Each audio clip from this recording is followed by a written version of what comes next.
Et si on pouvait comprendre les tensions commerciales entre la Chine et les États-Unis, ou même l'avenir de la voiture électrique juste en regardant les résultats financiers d'un transporteur de voitures, eh bien c'est exactement ce qu'on va faire aujourd'hui en décortiquant le rapport trimestriel de Huggo Autoliners.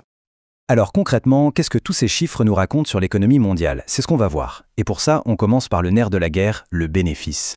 Allez, on plonge dans le vif du sujet et on attaque avec le chiffre que tout le monde attend, le plus important, le bénéfice net. Pour ce troisième trimestre 2025, OEG Autoliners affiche un bénéfice net de 131 millions de dollars. C'est un beau chiffre, c'est certain, mais l'histoire, elle, est un peu plus complexe que ça. Et c'est là que ça devient vraiment intéressant. Ce bénéfice, oui, il est en hausse par rapport aux 123 millions du trimestre d'avant. Par contre, il est en baisse par rapport aux 193 millions de l'an dernier à la même période. Alors forcément, on se pose la question, pourquoi ce grand écart? En fait, pour bien comprendre ce résultat, il faut imaginer que deux forces contraires se sont affrontées tout au long de ce trimestre.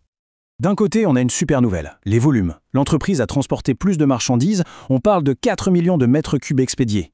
C'est une belle augmentation de 2,5% par rapport au trimestre précédent. Et ça, c'est surtout grâce à une forte demande qui vient d'Asie.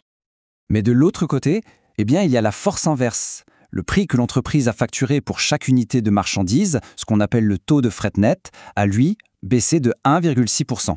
Donc plus de volume, mais un prix unitaire plus faible. Voilà le dilemme qui explique en grande partie le résultat final.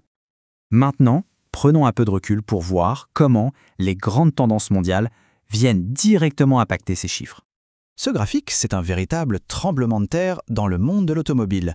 Regardez la domination de la Chine, plus 13% de croissance pour ses exportations. Ça éclipse complètement ses concurrents historiques, comme le Japon ou la Corée du Sud.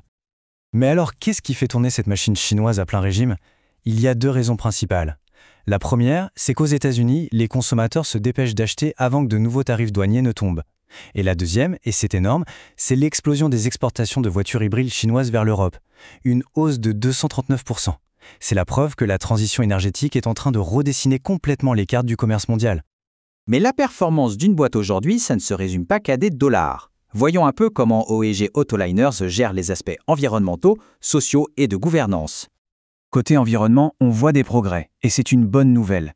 L'intensité carbone de la flotte continue de baisser. Ça, c'est grâce à de nouveaux navires, beaucoup plus efficaces, et à l'utilisation de biocarburants. C'est un point vraiment essentiel dans un secteur qui doit absolument réduire son empreinte carbone. Le rapport n'oublie pas l'aspect humain et l'aborde avec beaucoup de sérieux. Il mentionne la disparition d'un membre d'équipage en juillet et précise que l'enquête externe n'a malheureusement pas permis de savoir ce qu'il s'est passé exactement. Sur le plan de la sécurité, la tendance sur l'année est plutôt bonne. La fréquence des accidents avec arrêt de travail a bien diminué par rapport à l'année dernière. On est passé de 1,56 à 0,47, ce qui montre que les mesures de sécurité à bord s'améliorent globalement. Et pour finir, la partie prospérité.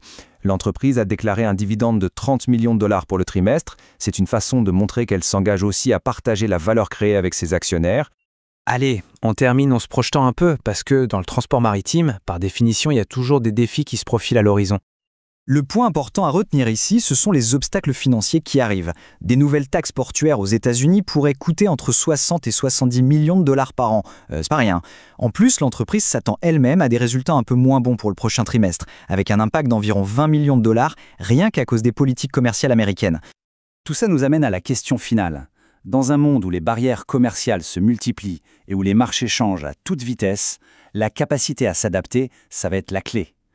Est-ce que ce géant des mers arrivera à naviguer dans ces nouvelles turbulences tout en restant rentable? Ça, c'est vraiment la grande question pour les mois à venir.